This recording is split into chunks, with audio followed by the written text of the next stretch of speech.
Today's question. What about emotions like sorrow or anger? When we are in the beingness, what should we do with those? Should we feel them or suppress them? Or will they disappear in the beingness?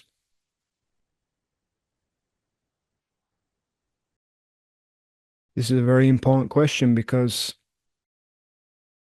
when someone is situated in the beingness, often all the things in the back of the mind will come to the forefront. It allows everything to kind of rise to the surface.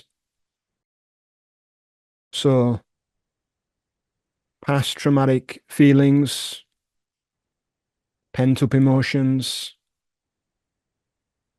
subconscious beliefs, subconscious patterns, all of these things will begin to rise to the surface.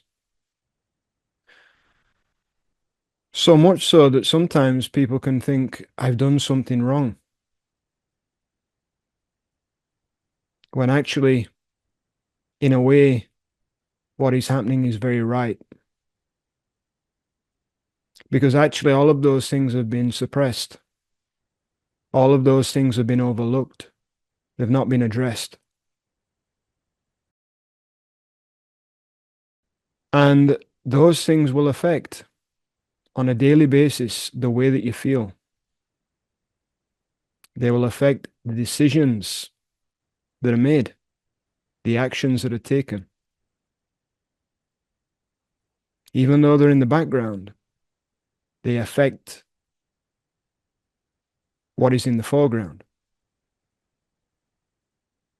As someone becomes more conscious of what they are, they move what is in the background into the foreground, and what is in the foreground kind of moves into the background. Underneath all of it is what we might call the beingness, this mysterious, indefinable intelligence, this natural intelligence,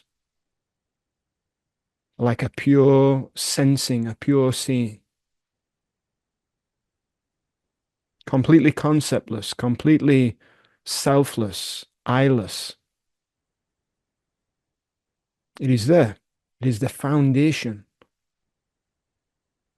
of all the experiences, all the phenomena that is taking place. It is not a happening, but it is the view, the ultimate view of all that is happening.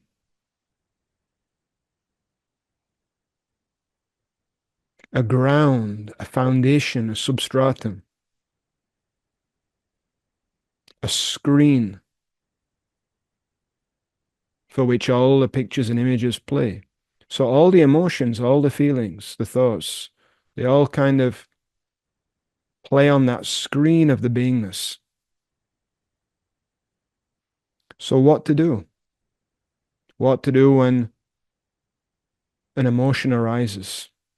Strong emotion of anger or frustration,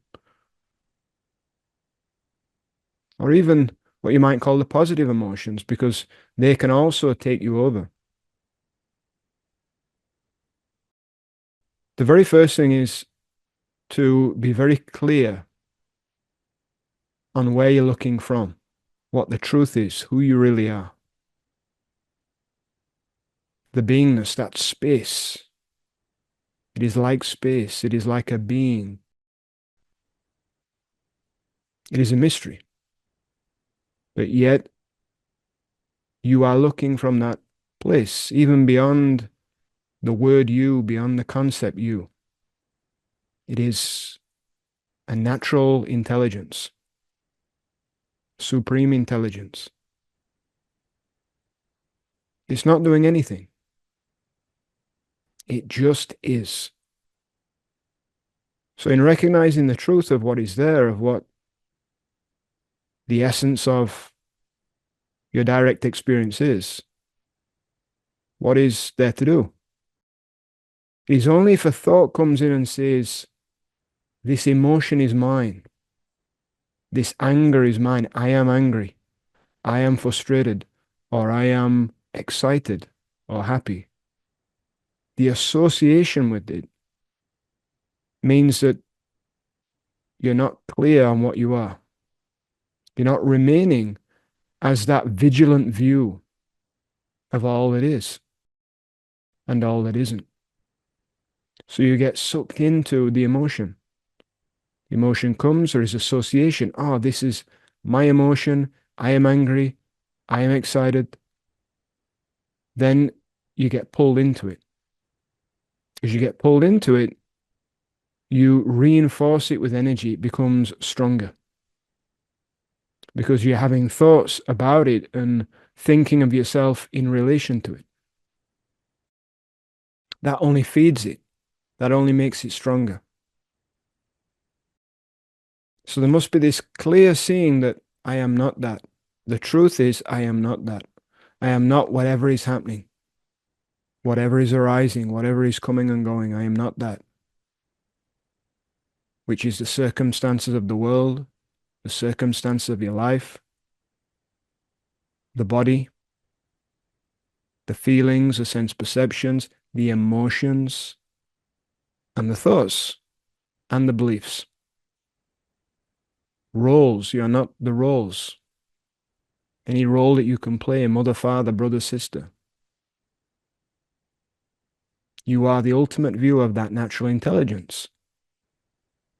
So once you see clearly that is what you are, where you are looking from, then you see that you are already there. You are already that. So you just become a vigilant viewer of what is arising. And in being that vigilant viewer, you see that there is a distinction between the phenomena arising and what you are as the one that is viewing what is arising. You're in the position of the ultimate view.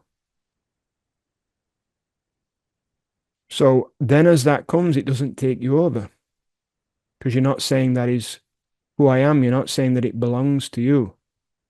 You just see it as another happening, another phenomena arising within the ultimate view of the natural intelligence that is there.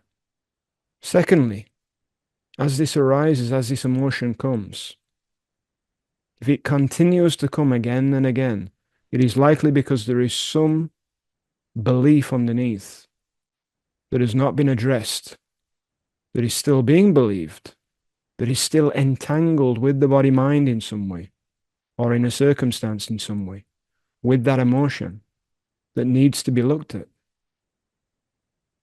To see again clearly, I am not that.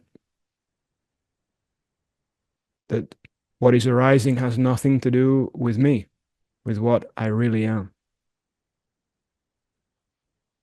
So you can address that.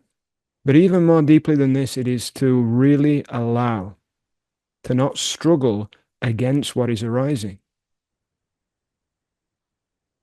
Oftentimes people think that what they're suffering is the emotion that is there, or the circumstance that is happening. But actually what is really causing the suffering is the struggle against the emotion, the struggle against what is happening. To say, I don't want it to be there. It should be different. This is wrong. I am wrong. That's the one that then creates all this turmoil inside and this struggle to try to get away from what is happening. So can you see the inevitability of what is occurring by virtue of the fact that it is occurring, to see that it can be no other way than what it is right now? And in that, there is a natural acceptance, there is a natural allowance. It is the end of struggle. And then there is a deep relaxation into whatever is happening. The emotion comes, the anger, the frustration. You see, it is just anger. It is just frustration. It doesn't belong to what you are, is not part of what you are. It will come, it will go. It is a temporary phenomena, just coming and then passing. In that, you can relax. You can relax and rest into whatever is happening. It is effortless because that natural intelligence is already relaxed. That natural intelligence is not doing anything. It is not doing anything because it is not a happening. Only something that appears to be happening is something that is doing something or thinking it is doing something. Because part of the happening is that thinking mind, that intellectual, psychological sense of self that says, I am doing this, I am doing that. That is the doer. But when you really look to see what is the nature of this doer, you see that there is really no doer. It's just a thought that's being believed, which is part of the happening. But the moment that that thought is not being believed, then it's not happening. And all that there is then is the natural intelligence that is not a happening and all that is appearing to happen, which is the circumstances, the body, the sense perceptions, the emotions, the thoughts, the stories. It's all just happening. Happening for no one. For no separate self, for no I, for no me, for no one. Because the natural intelligence is not someone. The natural intelligence is not personal. The personal is only the idea of I am a person, the self-image that it has, the idea it has of itself, which are just thoughts. They're just thoughts. So very first thing is when an emotion arises, anger, frustration, whatever it may be, you don't have to do anything with it if you see clearly that you are the one that is just the viewer of it. Just the viewer of it. And in remaining the viewer of it, there's no struggle. There's a natural acceptance, a natural allowance. So that means that there isn't some intermediary mind that's getting in the way of that and kind of associating itself with the emotion and stirring up more emotion.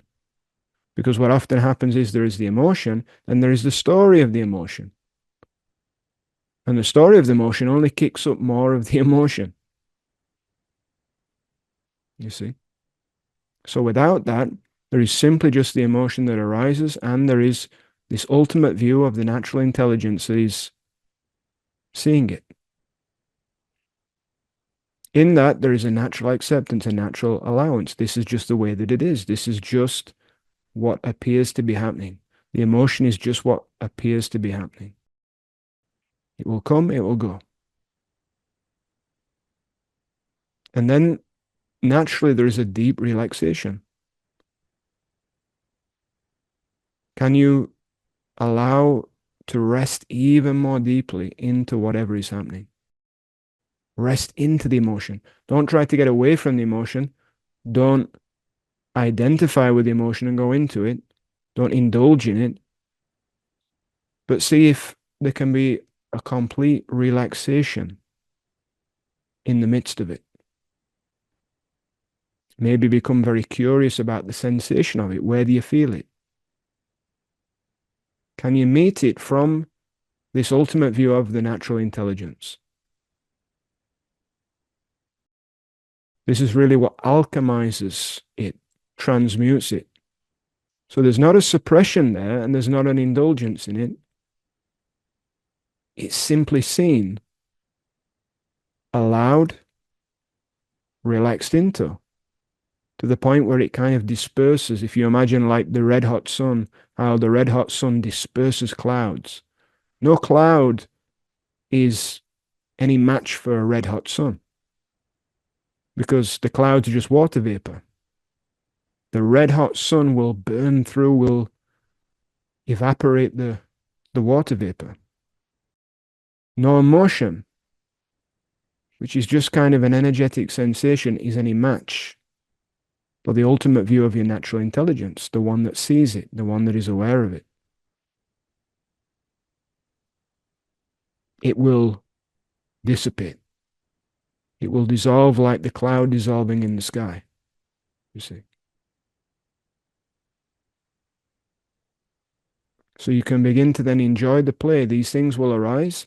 They will only arise until they no longer need to arise anymore.